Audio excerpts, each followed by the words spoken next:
Go back to Dale on this.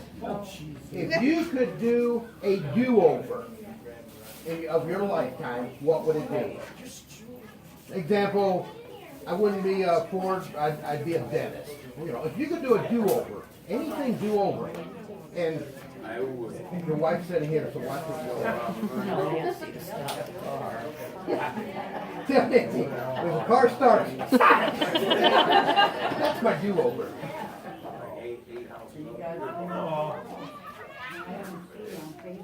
Maybe I think go to college. I had an opportunity to go to college when I was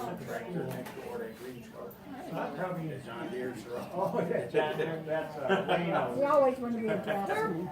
Yeah, You want to be a what? A draft. Draftsman. Where were you going to go to college? I didn't want to go. I know, where'd you go to? Oh, Grandpa was going to Grandpa was going to send you. But I didn't want to go. But that'd be young as a Alex, do you have a do-over that you'd like to have done? I don't think I'd get married so young, and I'd go to college. I always wanted to be an architect. Archaeology? Oh, cool. Yeah. I guess I'm from. Huh? I want to add on to Dale.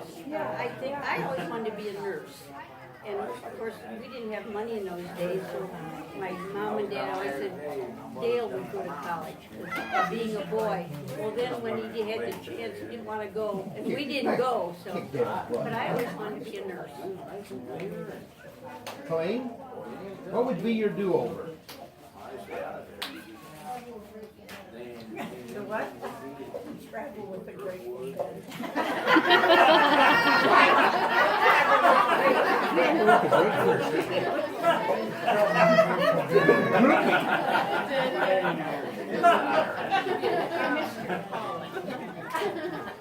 Do they know what the Grateful Dead is?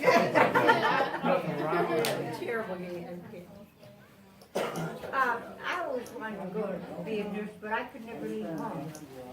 Because when I first got married and we moved out to the farm, I was so homesick.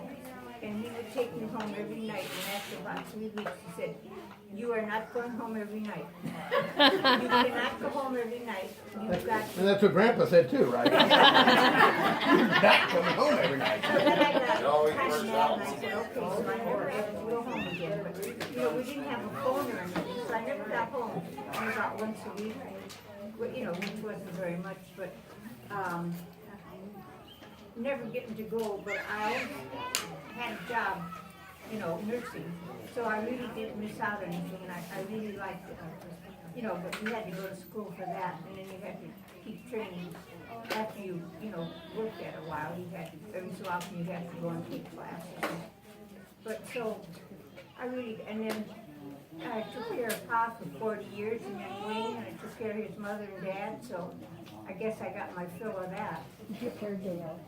Yeah, I took care of Lumberling. I remember when I was working at the dime store, I got a job there when I was about 14. And I went uptown, and everybody was looking in the dime store window. I thought, what's everybody looking in there for? So I was looking and said, if you can find 2 items that are alike, you get $1 or something like that. So I stood there with them looking.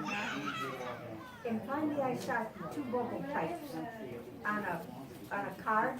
So I went into Mr. Pretty and I said, I think I found 2 items alike. He said, what is it? And I said, bubble pipes. He said, that's right. And I think it was $1 or something. I said, is there any other prize? And he said, like what? I said, well, could I get a job?